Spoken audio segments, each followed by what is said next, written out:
Microchips ang tawag sa mga napakaliliit na bagay na siyang nagpapagana sa mga computers, pati na sa mga robot.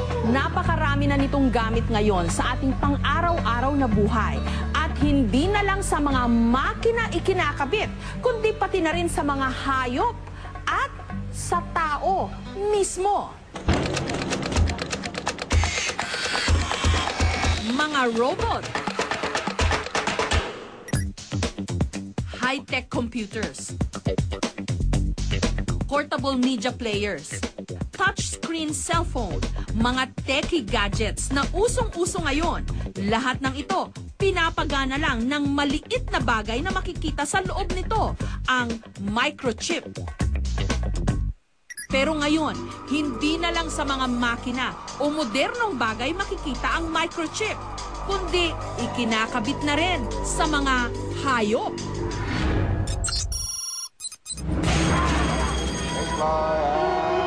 Dito sa Santa Ana Racing Park, karamihan sa mga kumakarerang kabayo, meron ng microchip. 12 to 18 millimeters ang sukat ng microchip na inilalagay sa hayop. Malaki lang ng kaunti sa butil ng palay. Mas mabilis ang identification. Hindi na yung titingin pa sila doon sa documents ng kabayo para ma-identify yung kabayo. Nitong nakaraang Martes, nasaksihan namin ang aktwal na pag-implant ng microchip sa kanilang mga pangarera. Pupunasan muna ng alkohol ang itaas na parte ng kaliwang liig ng kabayo. Saka aahita ng bahaging lalagyan ng chip. Sunod na ininject ang heringgilya na may lamang microchip. Ipupwesto ito sa ilalim ng balat ng kabayo. Sa pamamagitan ng scanner, madidetect ang 15 digits identification number ng bawat kabayo.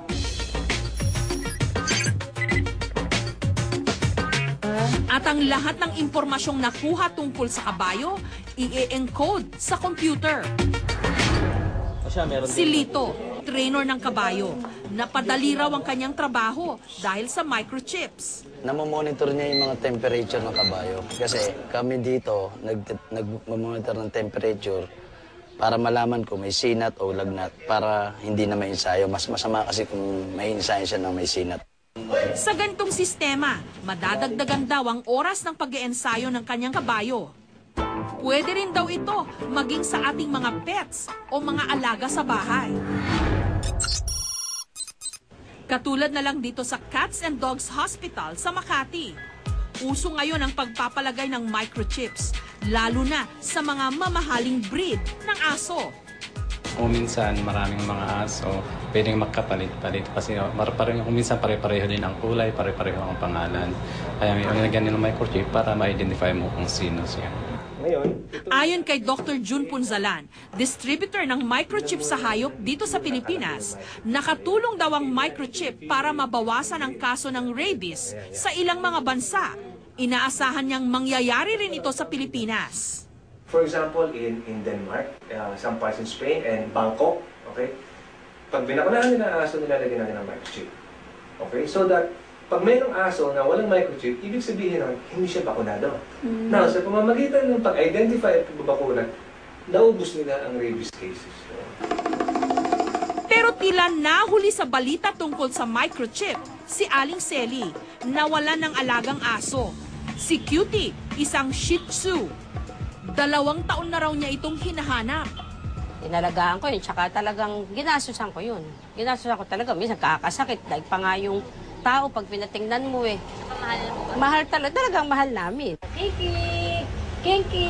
Ngayon, may bago siyang alagang aso, ang poodle na si Kinky. Hi, Doctor! Sa pagkakataong ito, hindi na raw hahayaan ni Aling Selly na maulit pa ang nangyari sa dati niyang alaga. Kaya't nagdesisyon siyang palagyan ng microchip si Kinky. Sa una, kinakabahan siya. Hindi kaya tilagnatin. 1, 2,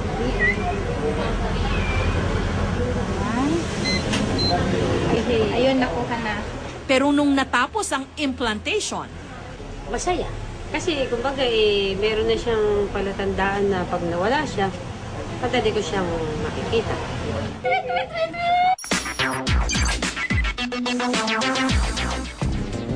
Dahil sa modernong teknolohiya, wala na raw imposible. Kahit saan nga raw, meron ng microchip.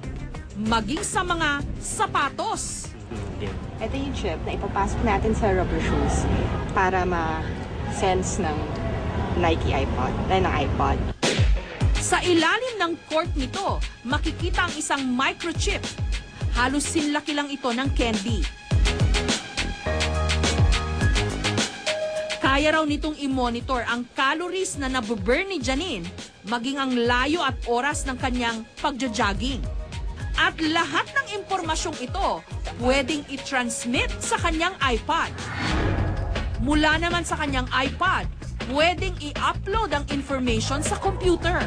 Kaya't mas namomonitor niya ang progreso ng kanyang pag-e-exercise. Mas motivated ako na i-surpass yung time ko every time I run. So, kunyari ngayon, 30 minutes yung takbo ko, tapos mga 5K, ganon. Or yung next ko, gusto ko, mas mataas palagi. Ayon kay Professor Mark Rosales, isang uri ng wireless technology ang gamit ng microchip na ito. So sa loob nito may dalawang or more or less may ilang mga integrated circuits or microchips na ginagamit upang mag-usap silang dalawa. Pero hindi lang personal na benepisyo ang makukuha sa microchip. Maging ang mga problema ng ating lipunan, pwede nitong maibsan. Katulad na lang ng traffic. Isa sa mga proyekto ng MMDA ang paglalagay ng microchips sa mga bus. Ito yung microchips. Kung mapapansin nyo, yung NYL, ito pre-encoded kasi. Yan, yung plaka nila magre-reflect din doon sa control base namin. Tinatayang mahigit 2,000 bus na ang nalagyan nito. Sa pamamagitan ng mga microchips na ito, nakikita ng MMDA kung alin sa mga bus ang nagtatagal sa mga sakayan o yung mga lumalagpas sa takdang time limit. Basically, nag-install kami ng mga microchips sa buses. No? And then we have transponders, readers, RFID readers. And then from that reader, magta-transmit through a wireless, no? Wireless siya. Magta-transmit yung data or information dito sa aming control base. 2003 pa nung una itong inilunsad. Pero hanggang sa kasalukuyan, patuloy pa rin itong Pilipino. Pero ang pinaka-kontrobersyal na sigurong microchip, yung inilalagay mismo sa katawan ng tao. Kung dati sa mga pelikula lang ito nakikita, ngayon, ginagawa na sa totoong buhay. Sa YouTube, merong mga video ng aktual na pag-i-implant ng microchip sa tao. Ginagawa raw ito para malaman ang estado ng kalusugan ng isang pasyente, bagamat mariin itong tinututulan ng mga eksperto. Ayon kay Dr. Roderick John Crisostomo ng East Avenue Medical Center, di umano may negatibong epekto ang paglalagay ng microchip sa katawan ng tao at maging sa hayop. Because of the studies, especially in animals, there has been noted to have 10% of causing malignancy in animals. At this stage, we totally recommend that people do microchip their animals because the benefits far outweigh the risks.